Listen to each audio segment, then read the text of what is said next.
যেটা দিল্লিতে হয়েছে একটি আইআরএস বাবার তার মেয়ে যিনি আইআইটি স্টুডেন্ট ধর্ষিতা হয়েছেন, তাকে হত্যা করেছে দিল্লির।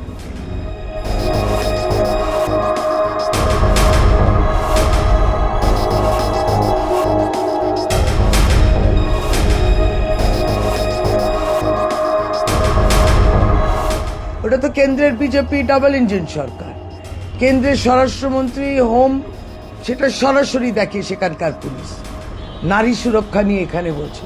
রাজধানীর বুকে আবারও শিউরে ওঠার মতো ঘটনা।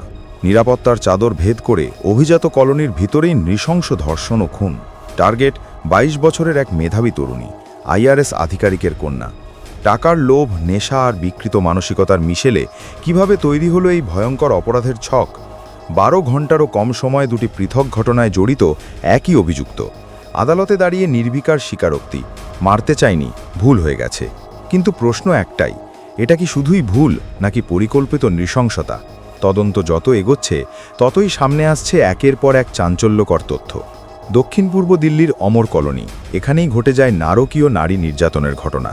তবে এই ঘটনা ঘটানোর জন্য অভিযুক্তকে খুব একটা পরিশ্রম বা ব্লুপ্রিন্ট বানানোর জন্য সময় নষ্ট করতে হয়নি। কারণ ঘটনাস্থল খুব ভালো করেই জানত অভিযুক্ত। কবে কোথায় বাড়ির সদস্যরা যান বা কখন যান তাও অজানা ছিল না অভিযুক্তের। এমনটি বাড়ির চাবি কোথায় থাকত তাও জানত অভিযুক্ত। সেই মতোই দিনক্ষণ বেছে নেওয়া হয় অপরাধ করার জন্য। সেই সুযোগে সে বাড়িতে ঢোকে। সে জানত যে সকালে বাড়ির বড়রা জিমে যান। বাড়ির মেয়েটি তখন ছাদে পড়াশোনা করছিল। মেয়েটিকে শ্বাসরোধ করে মারার আগে তাকে ধর্ষণও করা হয়েছিল।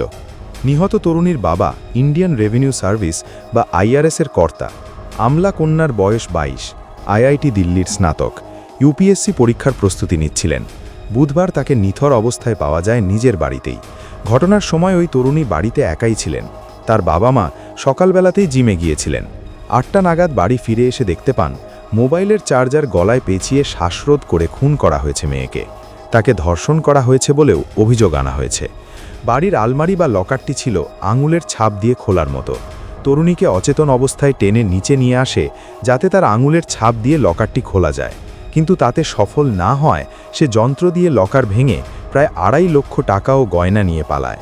পালানোর সময় নিজের রক্তমাখা জামা বদলে মৃতার ভাইয়ের প্যান্ট ও চটি পরে বেরিয়ে যায় অভিযুক্ত রাহুল মিনা।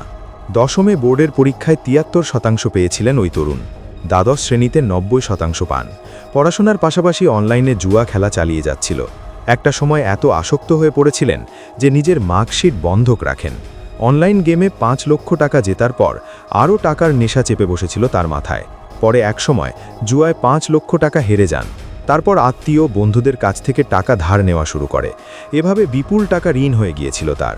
প্রচণ্ড বদমেজাজি ছিল অভিযুক্ত পরিচারক। গ্রামে কারোর কাছে তার ভাবমূর্তি ভালো ছিল না।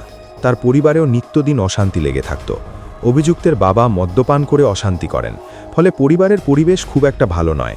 রাহুলকে এই অবস্থা থেকে বার করে আনার জন্য তার পরিবার দিল্লিতে এক পরিচিত সূত্রে পরিচারকের কাজে পাঠিয়ে দেন। কিন্তু তরুণের আসক্তি দূর হয়নি। দিল্লিতে আমলার বাড়িতে কাজ পান। সেখানেও আশেপাশের আবাসনের নিরাপত্তা রক্ষী পরিচারকদের কাছ থেকে টাকা ধার নেওয়া শুরু করেন। ফলে ধার গলা সমান হয়ে যায়। তরুণের বিরুদ্ধে অভিযোগ জানানো হয় আমলার কাছে। তারপরই তাকে কাজ থেকে বার করে দেওয়া হয়। দিল্লিতে আসার মাত্র কয়েক ঘন্টা আগে রাজস্থানের আলোয়ারে প্রতিবেশী মহিলাকে ধর্ষণের অভিযোগ রয়েছে রাহুলের বিরুদ্ধে।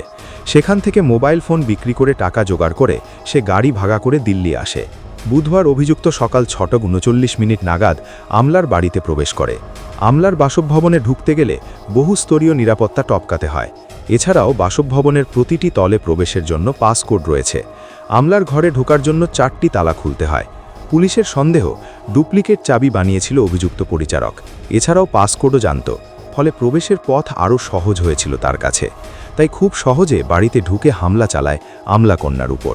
বুধবারই দিল্লির একটি হোটেল থেকে রাহুলকে গ্রেফতার করা হয়। দিল্লিতে অপরাধটি করার মাত্র কয়েক ঘন্টা আগে রাহুল আলোয়ারে তার গ্রামে আরেক মহিলাকে ধর্ষণ করেছিল বলে জানতে পারে পুলিশ। ভোটের মুখে এই ঘটনা নিয়ে বিজেপির বিরুদ্ধে সরব তৃণমূল। প্রশ্ন তোলেন রাজ্যের বিদায়ী নারী ও শিশু কল্যাণ মন্ত্রী শশী পাজা। বলেন নারী সুরক্ষার কথা অমিত শাহদের মুখে একেবারেই বেমানান। দিল্লিতে একজন আইআরএস অফিসারের মেয়ে ২২ বছর বয়সী আইআইটি স্নাতক যুবতীকে একটি সুরক্ষিত কলোনির ভেতরে দিনের আলোয় ধর্ষণ ও খুন করা হয়েছে। দিল্লি পুলিশ তদন্ত করছে। সেই দিল্লি পুলিশ যারা সরাসরি অমিত শাহকে রিপোর্ট করে। অমিত শাহকে উদ্দেশ্য করে তিনি বলেন, কলকাতা টানা 3 বছর ভারতের সবচেয়ে নিরাপদ শহর। এরপরেই আক্রমণ করে শশী পাজা বলেন, আগে দিল্লির সমাধান করুন, পরে বাংলার কথা ভাববেন। আবার দেখি ঘুষপেটিয়া নিয়ে আরম্ভ করে দিয়েছে। আবার দেখছি যে তিনি নারী সুরক্ষা নিয়ে আরম্ভ করেছে। এই আজকে আপনাদের মাধ্যমে খবরটা যেটা দিল্লিতে হয়েছে, একটি আইআরএস বাবার তার মেয়ে যিনি আইআইটি স্টুডেন্ট ধর্ষিতা হয়েছেন, তাকে হত্যা করেছে দিল্লির বুকে। এটা নিয়ে ওটা তো কেন্দ্রের বিজেপি ডাবল ইঞ্জিন সরকার, কেন্দ্রের স্বরাষ্ট্রমন্ত্রী হোম সেটা সরাসরি দেখে সেখানকার পুলিশ নারী সুরক্ষা নিয়ে এখানে বলছে। গ্রেফতারের পর শুনানির সময় বিচার বিভাগীয় ম্যাজিস্ট্রেট দীপিকা ঠাকরানের সামনে রাহুল বলে, মারতে চাইনি, হয়ে গেছে। সে আরও যোগ করে, আমি অপরাধ করে ফেলেছি, ভুল হয়ে গেছে। রাহুল জানায় লকার থেকে টাকা চুরি করাই ছিল তার প্রধান লক্ষ্য, কিন্তু লকার খোলার জন্য আঙুলের ছাপ প্রয়োজন ছিল বলেই সে তরুণীর উপর হামলা চালায়। ব্যুরো রিপোর্ট, আর প্লাস নিউজ।